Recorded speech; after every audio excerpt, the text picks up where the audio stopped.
My 4-year-old daughter stood in Christmas pajamas at the open front door, sobbing so hard her whole body shook. "Mommy, don't come in," she whispered. "Daddy said she'll hurt me again." Then a woman laughed somewhere inside my house. For 1 second, I forgot how to breathe. It was 6:18 on the evening of December 22nd, and wet snow had started sticking to the sidewalks in our neighborhood outside Stafford, Virginia. I had just come from Dulles after 8 months on a classified overseas assignment. My wool coat was still buttoned over my dress uniform. A green duffel hung from one shoulder, and under my other arm I carried a stuffed bear wearing a red Santa hat. I had pictured Lily running down the porch steps. Instead, she stood barefoot on the cold tile, one hand gripping the doorframe, the other stretched out like she was trying to hold back a truck. "Sweetheart," I said softly, "look at me." Her cheeks were wet. Her breathing came in little hiccups. Behind her, the living room glowed with warm yellow lights. The tree was in the corner where I always put it, but everything else looked wrong. My silver star ornaments were gone. So were the framed pictures from our trip to Cape May. A new wooden sign hung over the fireplace. "The Hale family, Daniel, Vanessa, and Lily." My stomach tightened. Then I heard that voice again. Lily shut the door. "Your father said no visitors." Vanessa. My younger half-sister stepped into view wearing my cream Christmas sweater, the one my mother had given me before she died. She was holding a wine glass and smiling like she had been expecting an audience. "Becca," she said, "you're early." Daniel appeared behind her with a bourbon and eggnog in one hand. My husband of 11 years looked at me as if I were a delivery driver who had brought the wrong package. "You were supposed to be back after New Year's," he said. "I got released early. You should have called." I stared at him. Why is our daughter afraid to let me into my own house? Lily lowered her arms just enough for me to see a yellowing bruise circling her left wrist. I crouched slowly. "What happened here, baby?" She waited. Daniel's phone was already raised at chest-level, camera pointed toward me. Vanessa stepped closer and brushed hard against my shoulder. "She's been acting out ever since you abandoned her," she said. Every muscle in my body locked. I wanted to grab my daughter, shove past them, and demand answers until somebody told the truth. But Daniel was waiting for exactly that. So I reached into my coat pocket, started an audio recording, and kept my voice level. "Lily," I said, "did somebody hurt you?" Daniel's smile disappeared. He reached for her arm. "Go upstairs. Your real family is talking." That was when I understood this wasn't a surprise reunion gone wrong. They had planned for me to come home. I stepped across the threshold before Daniel could stop me. "My name's still on the deed," I said. "You don't get to tell me I can't come into my own home." Vanessa folded her arms, but moved aside just enough to let me pass. Daniel stayed close behind me, his phone still pointed in my direction. The house smelled like cinnamon candles and baked ham. It should have felt like Christmas. Instead, it felt like walking into someone else's life. I set my duffel beside the staircase and looked around slowly. The family pictures over the fireplace had changed. The framed photo of Daniel and me dancing at my retirement ceremony from my first enlistment contract was gone. So was the picture of Lily sitting on my shoulders at Yorktown Beach. In their place hung a professionally printed Christmas portrait. Daniel, Vanessa, Lily. All three wore matching red sweaters. Vanessa had one hand resting on Lily's shoulder like she'd always belonged there. My eyes drifted toward the coat closet. Women's boots, women's scarves, a long beige coat that definitely wasn't mine. She hadn't been visiting. She'd been living here. "For how long?" I asked quietly. Daniel shrugged. "A few months." "A few months?" "We needed help." "You hired my sister to move into my house." Vanessa laughed. "You make it sound so dramatic." I looked at Lily. "Honey, when did Aunt Vanessa start her fingers?" Lily flinched. Actually flinched. That tiny movement hit me harder than anything they'd said so far. Children don't flinch around people they feel safe with. I followed Lily into the kitchen. She stopped in front of the refrigerator. Before opening it, she looked toward Vanessa. "May I have some water?" Vanessa nodded without looking up from her phone. "You know where the cups are." My heart dropped. 4-year-olds don't ask permission for water in their own home. Not unless they've learned there will be consequences if they don't. I crouched beside Lily while she filled a small plastic cup. "Sweetheart," I whispered, "are you okay?" She stared into the water. "I missed you, Mommy." Those 4 words almost broke me. I wrapped my arms around her. She hugged me back for exactly 2 seconds. Then she suddenly pulled away. Her eyes filled with panic. "I can't." "Why?" She glanced toward Vanessa again. "I'll get in trouble." I slowly stood. Daniel had been watching every second. "You see," he said, "you confuse her." I ignored him. Instead, I walked toward the hallway leading to my home office. The keypad on the door blinked red. My code no longer worked. "What did you change in there?" "My office now," Daniel answered.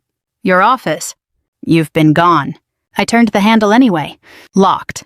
"You had no right." "I had every right." He reached into a folder sitting on the dining room table and slid several papers toward me. "I figured you'd react like this." Across the top of the first page were words I never imagined seeing. Petition for legal separation. Attached was a proposed temporary custody agreement. Daniel wanted primary custody. He wanted exclusive use of the house. He wanted me to have supervised visits with Lily whenever military duties allowed. I looked up slowly. "You've already hired an attorney." "A while ago." Vanessa smiled over the rim of her wine glass. "If you'd just sign it tonight, we can all move on." I looked from one face to the other, then back to Lily. She was quietly colored almost shoulder to shoulder. "My advice?" she said softly. "Don't make this ugly." Then she deliberately bumped my shoulder.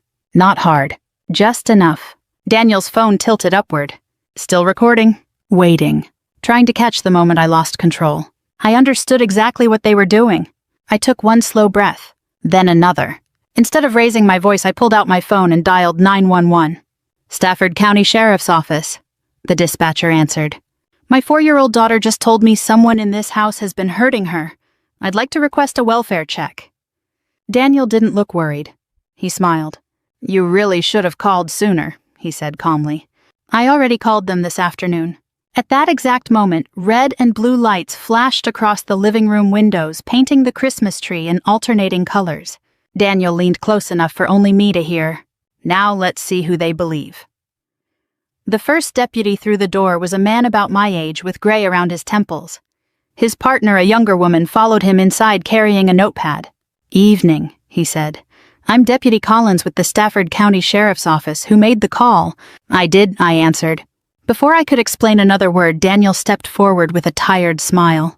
"My wife's been overseas for months. She just got home unexpectedly." He looked embarrassed, almost apologetic. "I think she's under a lot of stress." The deputy nodded politely. "We'll talk to everyone separately." Daniel didn't hesitate. "I'd appreciate that." That confidence bothered me more than anything else. He wasn't nervous. He was prepared. Within minutes, we were sitting in different rooms. Deputy Collins spoke with me in the dining room while his partner talked with Daniel in the living room. I told him exactly what Lily had whispered. I showed him the bruise on her wrist. I explained my military assignment had prevented regular communication because of security restrictions. He listened carefully. Then he asked quietly, "Do you have any proof she was abused?" Collins returned, holding a manila folder. "I'm going to need you to explain something." He opened it. Inside was a police report. Filed that morning, 12 hours before my flight landed. According to the report, Daniel feared I might become violent after returning from deployment. I stared at the date. This is impossible. There are also text messages. He handed me printed screenshots. The messages appeared to come from my phone number. One read, "If you keep Lily from me, somebody's going to regret it." Another said, "I'm done playing nice." My stomach dropped. "I never sent these." Daniel spoke from across the room. "Maybe you don't remember." I looked directly at him. "I remember every message I've ever sent my husband." Deputy Collins asked if anyone else had access to my account. I thought about it. My iPad. Daniel looked away for just a fraction of a second. It was almost nothing.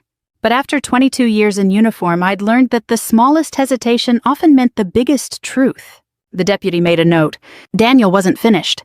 "I also have videos." He played a short clip on his phone.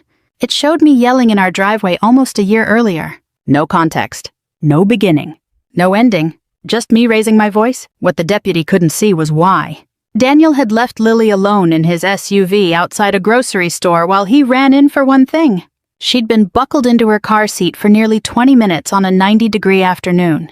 I had screamed because I thought she could have died. Now it looked like I simply exploded for no reason. One clip after another painted the same picture. Angry wife. Calm husband. Concerned father.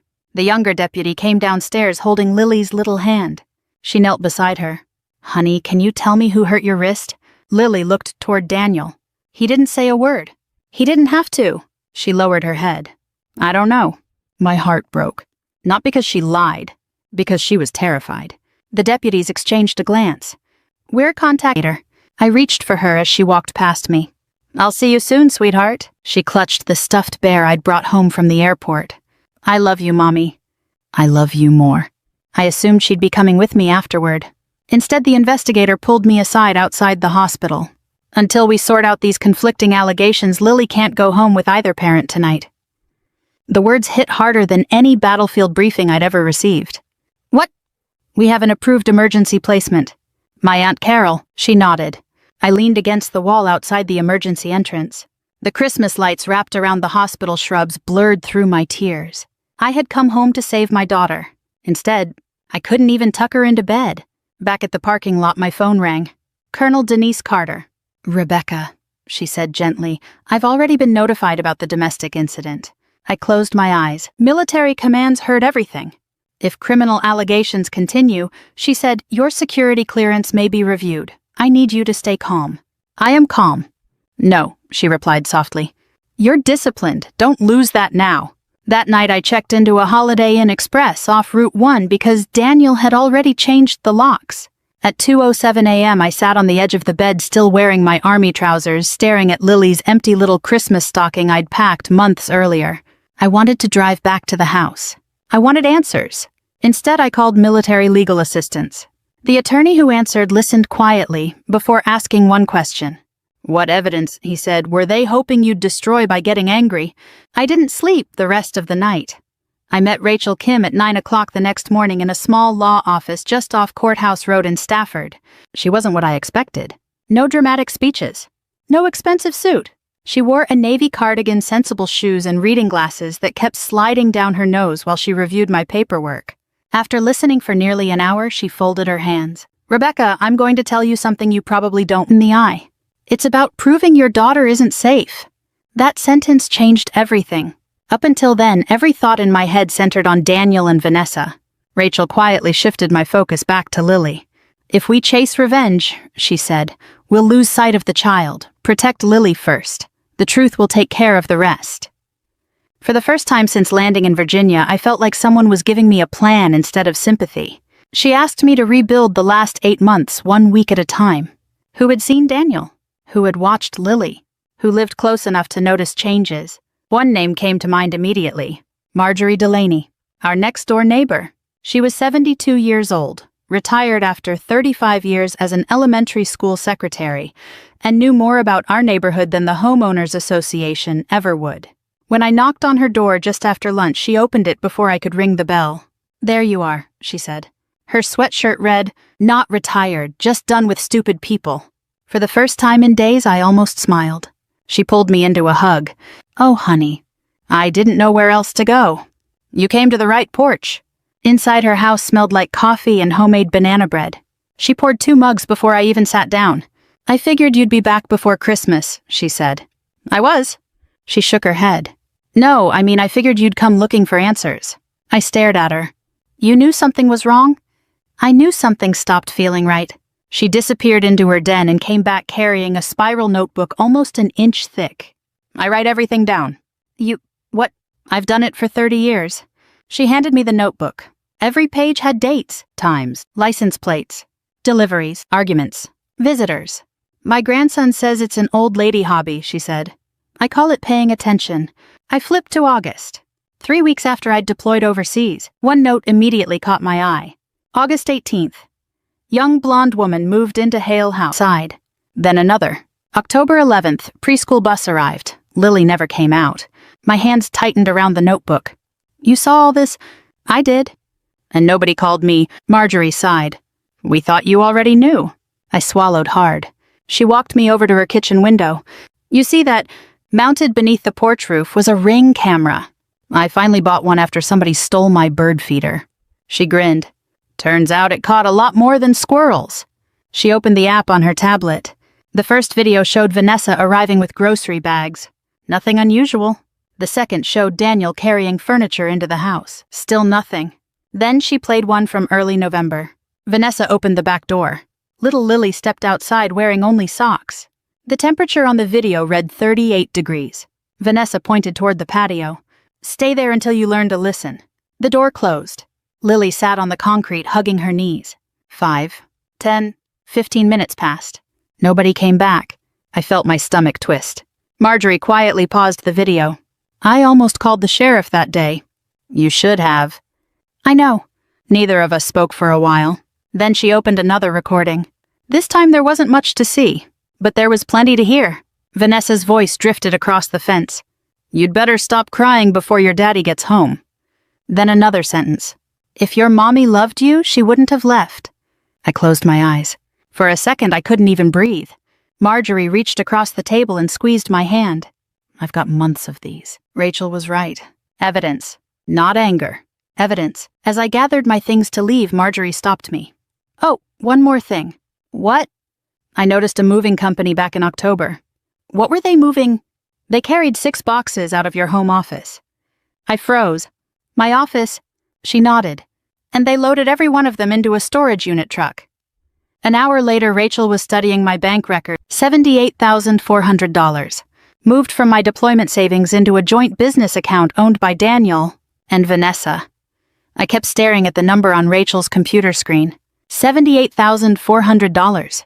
It wasn't just money.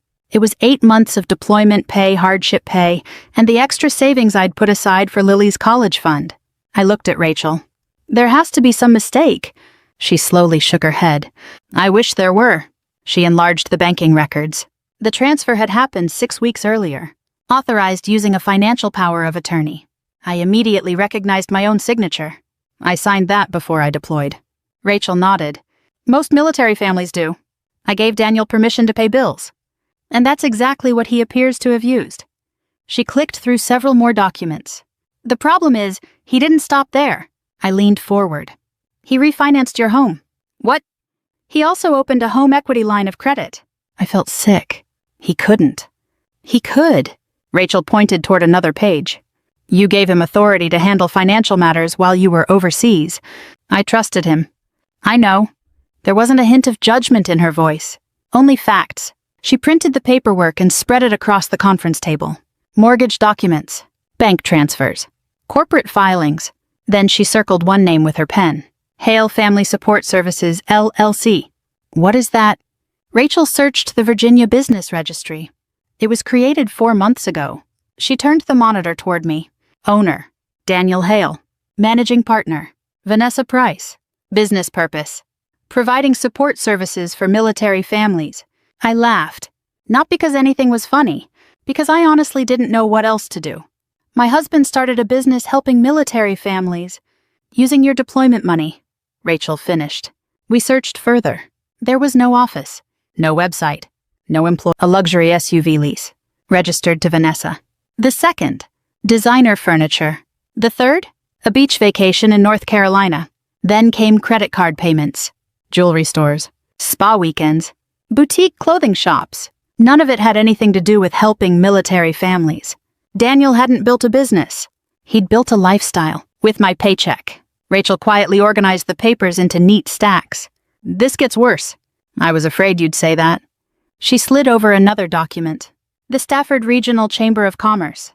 Holiday Community Leadership Gala. December 24th. Featured honoree. Daniel Hale. Award. Community Family Champion. Below that was the reason. For extraordinary support of military families during overseas deployments. I stared at the page. They're giving him an award. For pretending to be the husband you've actually been. Neither of us spoke for several seconds. Finally, I whispered, I spent Christmas in a secured operations center halfway around the world last year. Rachel nodded. And he spent it building this image. Later that afternoon, I drove to Aunt Carol's house for my first supervised visit with Lily. She ran into my arms before the social worker even finished opening the door.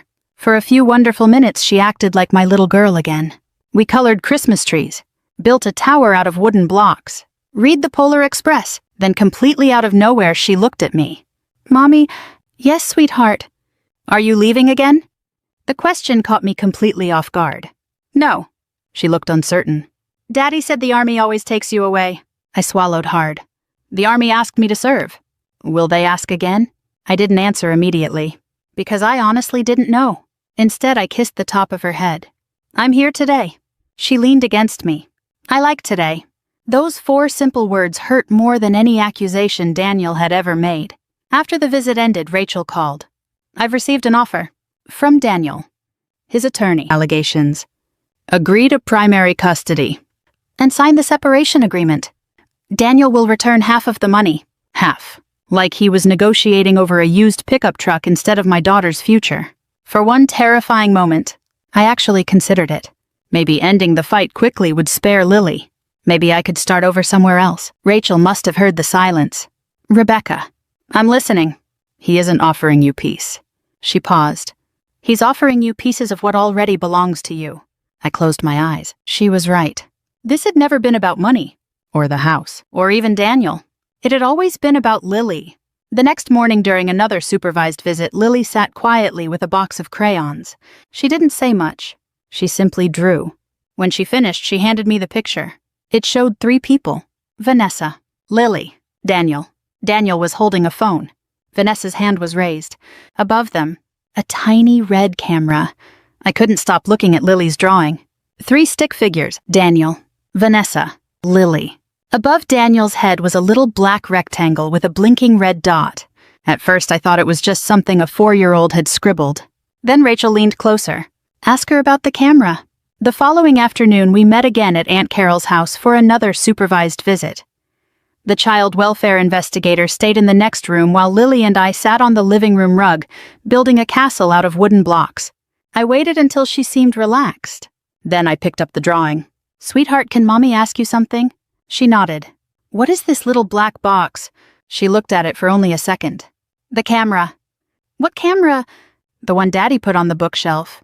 My heartbeat slowed. Not because I was calmer, because every instinct I had told me to listen carefully. What did the camera do? It watched. Watched what? She shrugged. Me. I kept my voice soft. What else?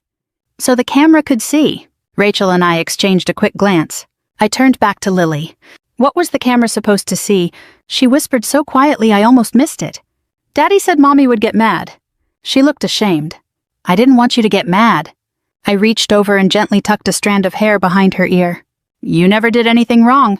She leaned against me. For several seconds, neither of us spoke. Then she said something I'll never forget. Daddy made me practice. My blood ran cold. Practice what? The crying. I felt the air leave my lungs. What do you mean? He said, she took a shaky breath, when Mommy comes home, stand by the door. Cry really hard, and don't let her in. I couldn't speak. Every horrible piece suddenly fit together. The rehearsed tears, Daniel recording me, Vanessa provoking me, the separation papers already waiting. None of it had been spontaneous. It was a trap, and Lily had been rehearsing her role for weeks. Rachel quietly excused herself and stepped outside to make a phone call. When she came back, she looked more determined than I'd ever seen her. We're filing an emergency preservation request. For what? The camera. If it still exists. If we're lucky. Within hours, a judge signed an order requiring Daniel to preserve every electronic device and security recording connected to the property. By the next morning, his attorney responded, the camera had supposedly disappeared. Convenient, Rachel muttered. She wasn't ready to give up. Neither was I. That afternoon, I drove back to Marjorie Delaney's house. She answered before I reached the porch. I knew you'd be back. We're looking for a security camera. She thought for a moment. I never saw the camera. I nodded. I figured. But, she smiled. I did see Vanessa throwing something away. She led me into her kitchen and opened the Ring app again. This was about 3 weeks ago. The video showed Vanessa carrying a black trash bag toward her Ellie. She enlarged the picture. You see why I save everything. I leaned closer. I almost missed it. Resting inside the open trunk, half hidden beneath wrapping paper, was a white camera box. The serial number sticker faced directly toward Marjorie's driveway camera. Rachel practically grabbed the tablet. Can you zoom in? Marjorie grinned. My grandson says I zoom better than the FBI. After several tries, the numbers became readable. Rachel immediately called the manufacturer. 45 minutes later, she hung up and looked at me. The physical camera may be gone, but the cloud account is still active. The preservation order had reached the company before anyone deleted the recordings. The next morning, Rachel and I sat in front of her office computer as the first recovered video loaded. It lasted only 32 seconds. 32 seconds was enough. Vanessa stood in the hallway. Lily stood in front of her. Stop crying, Vanessa snapped. When Lily couldn't, Vanessa pinched her arm hard enough to make her scream. Daniel adjusted the camera. "No," he said calmly. "Let her cry a little more." Then he looked directly into the lens. "When Rebecca loses it, we'll finally have what we need." I couldn't watch another second. I pushed away from the desk and ran into the hallway bathroom. I barely made it to the sink before I got sick. When I finally came back, Rachel was quietly closing the laptop. "There are more videos. I don't want to see them." "You don't have to." I sat down heavily. Every part of me wanted to drive straight to my house and confront them. Rachel placed a folder in front of me. "That's exactly what they're still hoping you'll do." I looked at her. She smiled gently. "No more giving them what they want." Then she opened the last page of the evidence log. One sentence stopped both of us cold. Daniel's voice, perfectly clear. "Once we win custody, half of Rebecca's military pension will solve all our money problems." The recording should have ended everything. It didn't. I had Daniel admitting he planned to provoke me. I had Vanessa. They're challenging every piece of it. On what grounds? They're claiming the footage was obtained illegally. I let out a tired laugh. They recorded themselves committing child abuse. "I know. And somehow we're the problem. Welcome to family court." It wasn't sarcasm. It was experience. Daniel's attorney argued that the videos lacked context.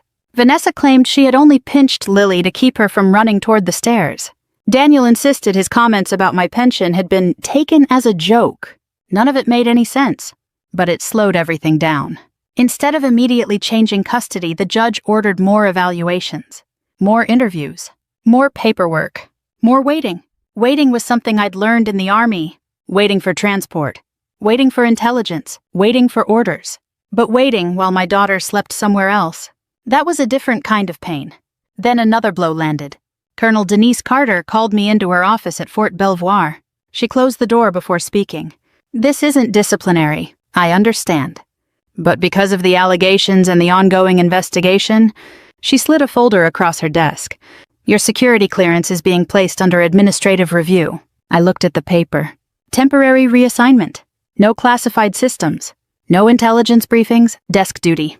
I nodded once. "When does it start?" "Tomorrow." She studied my face. "You expected to be angry." "I am. But anger won't change the paperwork." For the first time since coming home, I felt tired. Not physically. Emotionally. Everything I'd worked for over 23 years suddenly felt fragile.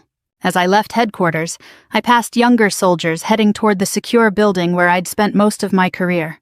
One of them saluted. I returned it automatically. Then I walked to the parking lot, wondering if my career had just ended because of my husband's lies. The gossip spread quickly. Military communities are close. Sometimes too close. Two sides to every story. She meant well. Maybe. But those words stayed with me all afternoon. That evening I sat in my hotel room staring at my phone. I almost called Daniel. I wanted to scream. I wanted to ask him how he could do this to Lily. Instead, I opened a blank notebook. Dr. Harris, the therapist Rachel had recommended, suggested writing letters to Lily. Letters I wouldn't send. Not yet. The first one began with only one sentence. "Dear Lily, none of this is your fault." I filled 6 pages before realizing I was crying. The next morning I met Rachel again. She had another stack of financial records waiting. I traced the LLC. "What did you find?" "It never helped military families." I figured. It helped exactly 2 people. She pointed at highlighted transactions. Vanessa's SUV. Vanessa's credit cards. Vanessa's shopping trips. Then she turned one final page. A payment to the Stafford Regional Chamber of Commerce. Purpose. Holiday Community Leadership Gala sponsorship. Rachel looked up. "Guess who's receiving the Community Family Champion Award on Christmas Eve?" I didn't need to answer. She already knew. "Daniel." She nodded. "And that donation came directly from your deployment savings." I rubbed my forehead. "So he used my money and to buy an award honoring himself." "Exactly." 2 days later, my phone rang. The caller ID showed an unfamiliar local number. "Rebecca Hale." "Yes." "My name is Tom Reynolds. I'm chairman of the Stafford VFW Holiday Fundraiser." I recognized the event immediately. "We'd be honored if you'd attend." I frowned. "I'm not sure that's appropriate." "Actually," he chuckled, "Daniel specifically requested you." "Me?" "He wants to surprise everyone by bringing you on stage." I felt my stomach tighten. "For what?" Tom answered without realizing what he was saying. He wants everyone to see what a strong military marriage looks like. After we hung up, Rachel slowly leaned back in her chair. He is exactly where the lie was supposed to be celebrated. By Christmas Eve morning, the entire county seemed to know my name. Unfortunately, they didn't know the truth. Someone had posted a 30-second video on Facebook the night before. It showed me standing on my own front porch, knocking on the door and demanding to see Lily. That was all. No frightened child. No bruises. No Vanessa. No context. Just me. The caption read, "Returning soldier suffers emotional breakdown after deployment." By breakfast, it had been shared hundreds of times. By lunchtime, strangers were calling me unstable. One comment hit harder than the rest. "That little girl deserves a mother who actually wants to be home." I stared at the screen until the words blurred together. Then I turned the phone off. There was no point arguing with people who had been shown only half the story. Around noon, I drove to Aunt Carol's house for my scheduled visit with Lily. She met me at the door wearing fuzzy red socks and holding something behind her back. "I made you something. What is it?" She smiled for the first time in days. "A surprise." She pulled out a tiny Christmas ornament made from popsicle sticks and glitter. Across the front in crooked little letters she had written, "Mommy came back." I couldn't speak. I just pulled her into my arms. "I missed you," she whispered. "I missed you too." She touched the medals on my uniform. "Are you staying?" "I'm staying." "For always," I smiled through tears. "I'm going to do everything I can." She nodded as though that answer was enough. Sometimes children don't need promises. They just need honesty. When our visit ended, Rachel met me outside. "You look better." Lily helped. Rachel glanced at the ornament in my hand. "That's worth more than any courtroom victory." She was right. I'd almost forgotten why I was fighting. Not to punish Daniel. Not to humiliate Vanessa. To make sure Lily never had to be afraid inside her own home again. Rachel handed me a fold from Marjorie. The complete timeline. Nothing dramatic. Just facts. The kind facts eventually become. That evening I parked outside the Fredericksburg Phi FW Hall. Christmas lights wrapped around the entrance. Veterans in sport coats greeted arriving guests. Local business owners carried wrapped toys for the holiday charity auction. Inside, someone played old Bing Crosby songs through the speakers. It should have felt festive. Instead, it felt like walking toward a courtroom with Christmas decorations. Marjorie waved the second she spotted me.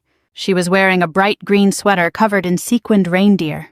"I figured if we're ruining somebody's evening," she whispered, "I might as well dress for the occasion." I couldn't help laughing. "You look impossible to ignore." "That's been my greatest strength since 1974. Rachel joined us a moment later. "No surprises tonight." Marjorie looked offended. "I make no promises." Just then a familiar voice echoed from backstage. "Lily, stand right here." Every muscle in my body froze. I looked through the partially open curtain. Vanessa was kneeling beside Lily, straightening the bow on her red Christmas dress. Daniel stood nearby, adjusting his tie. A photographer was arranging lights. I turned toward Rachel. "Why is Lily here?" Rachel's expression hardened. "She shouldn't be." Daniel had somehow brought her to the fundraiser. He wasn't just accepting an award. He was planning to put our daughter on stage as part of the performance. I started walking. Rachel caught my arm. "Rebecca." "I have to get her." "You will." I looked at her, but not like this. Before I could answer, one of the event volunteers hurried toward us. "Mrs. Hale." "Yes." "They're about to begin." I glanced back toward the stage. Daniel smiled confidently at the growing crowd. He had no idea the bank's regional compliance director had quietly taken a seat in the front row, or that 2 child welfare investigators had entered through the side door, or that 3 sheriff's deputies were now standing. "Good evening, everyone, and Merry Christmas." Applause filled the room. I barely heard it. My eyes never left Lily. She stood beside Vanessa, wearing a velvet red dress, white tights, and little black shoes. Someone had curled her hair. From across the room, she looked like the picture of a happy little girl. But I knew my daughter. She kept twisting the hem of her dress between her fingers whenever she was scared. She was doing it now. Daniel caught sight of me near the back of the ballroom. For just a second, surprise flashed across his face, then it disappeared. He smiled. That same practiced smile I'd seen him use at bank dinners, neighborhood barbecues, church fundraisers. The smile that convinced everyone he was the nicest man in the room.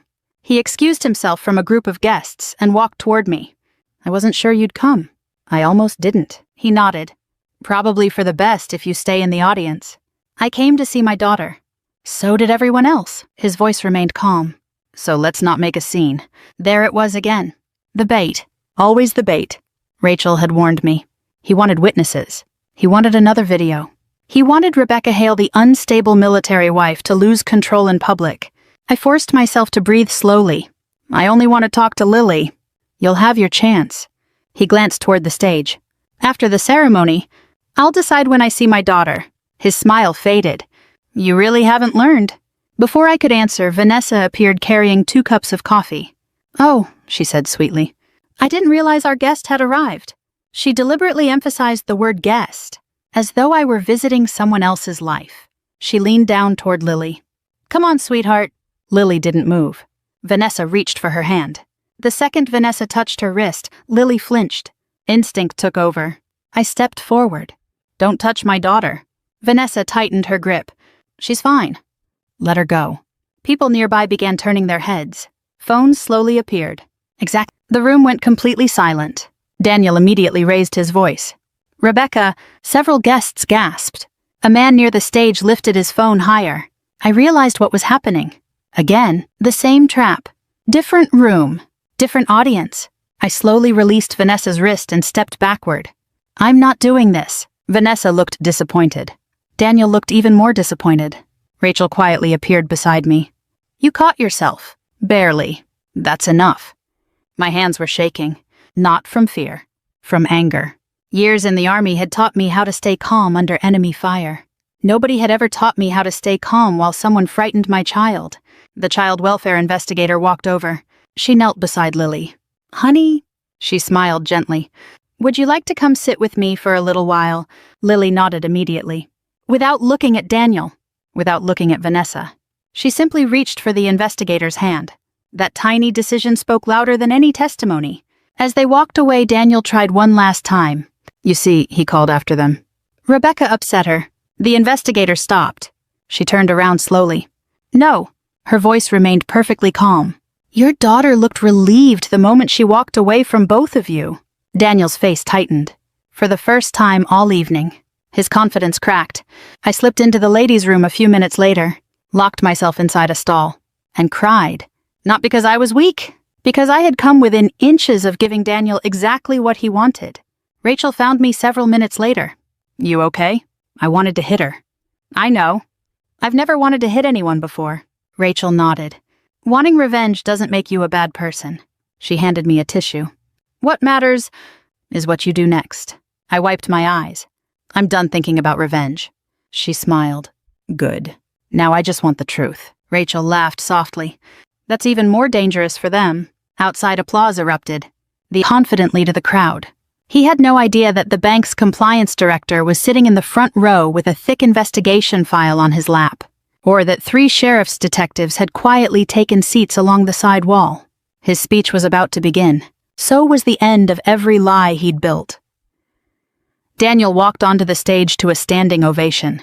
The applause echoed through the VFW hall as he smiled, waved and shook hands with veterans, business owners, and local officials. Behind him, a slideshow filled the large screen with photographs of military families. There were pictures of welcome home ceremonies, children hugging parents in uniform, American flags, Christmas trees. Then one of my deployment photos appeared.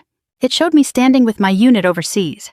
The caption underneath read, While Rebecca served our country, Daniel served their family.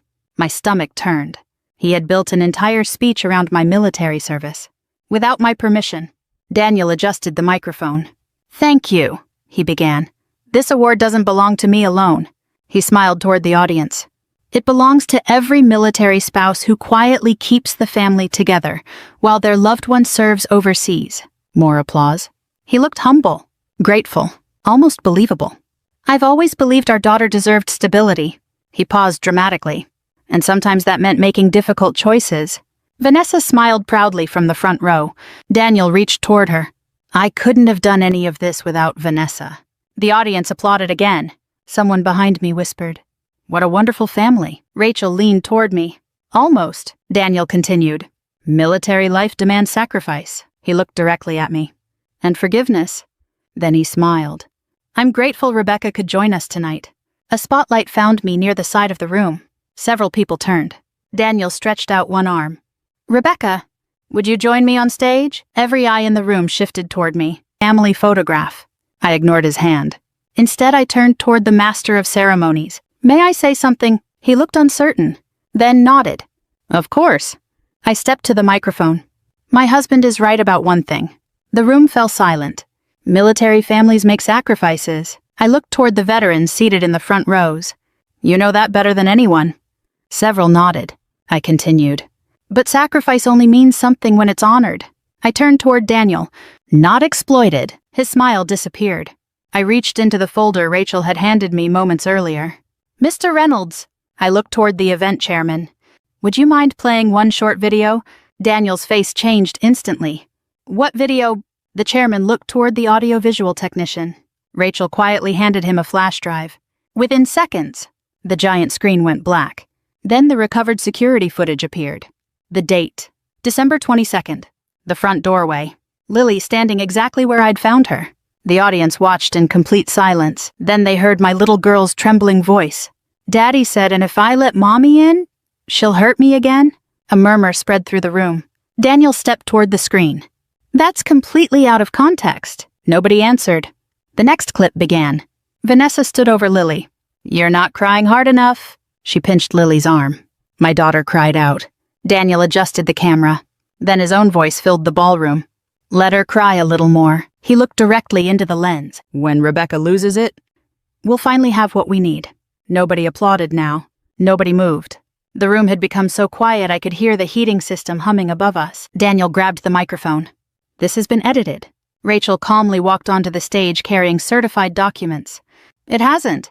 She handed copies to the event chairman, the sheriff's detective, and the bank's regional compliance director. The compliance director stood. Mr. Hale. His voice was firm. What? The detective stepped forward next. We also have a warrant regarding evidence tampering and allegations of child abuse. Vanessa suddenly stood. This wasn't my idea. Daniel turned toward her. What are you doing? You said nobody would ever find the videos. The room erupted. They began arguing with each other. Not quietly. Not carefully. The microphones were still live. Every accusation echoed through the ballroom. You told me we'd get her pension, Vanessa shouted. Daniel pointed at her. You were the one who kept hitting the kid. Gasps swept across the audience. Marjorie leaned toward the woman sitting beside her and said loud enough for half the room to hear. I believe that's what lawyers call terrible timing. A few stunned laughs broke the silence. I walked over to the microphone one last time. I didn't yell. I didn't insult either of them. I simply looked at Daniel. You used my service to build your reputation. Then I looked at Vanessa. You used a 4-year-old little girl to help destroy her own mother. Finally, I looked toward the audience. You don't get to call that family. At that moment, Lily slipped away from the child welfare investigator. She ran across the ballroom, straight into my arms. I dropped to my knees and held her as tightly as I could. For the first time since I came home, she wasn't afraid. People sometimes ask me if justice felt as good as I imagined it would. The truth, not really. Relief feels different than revenge. The courtroom hearings stretched over the next 9 months. Nothing happened overnight. Daniel was suspended from the bank within 24 hours of the fundraiser. A month later, he was fired after an internal audit confirmed he had misused financial authority, falsified documents, and diverted money into the fake consulting company. Vanessa accepted a plea agreement instead of risking a trial. She received probation, mandatory parenting and anger management classes, and a permanent order prohibiting unsupervised contact with Lily. Neither of them ever admitted they had planned everything from the beginning, if harder. Family court doesn't move at the speed of heartbreak. It moves at the speed of paperwork. Eventually, the judge awarded me primary physical custody. Daniel received supervised visitation after completing counseling. The court also ordered him to repay part of the money he had taken. Not all of it. Some of it was simply gone. The refinance on the house couldn't be undone. Every time Lily drove past that neighborhood, she became quiet. One afternoon, she looked out the car window and whispered, I don't want to live there anymore. Neither did I. So I sold the house. Not because Daniel had ruined it. Because Lily deserved a place where every room felt safe. We rented a modest townhouse in Fredericksburg with white shutters, a tiny fenced backyard, and just enough space for the two of us. The first night there, Lily ran from room to room laughing. Mommy, what is it? Nobody lives here but us. I laughed for the first time in what felt like forever. No, sweetheart. Just us. My security clearance was eventually restored after the investigation cleared me of every allegation. Colonel Carter called me into her office one last time. I've got your assignment orders. I looked down at the paperwork. Stateside, Fort Belvoir. No more overseas deployments. You requested this. I did. She smiled knowingly. Any regrets? I thought about it. The Army had given me purpose. It had also taken me away from home. But the Army had never betrayed me. People had. I've served my country for 23 years, I said.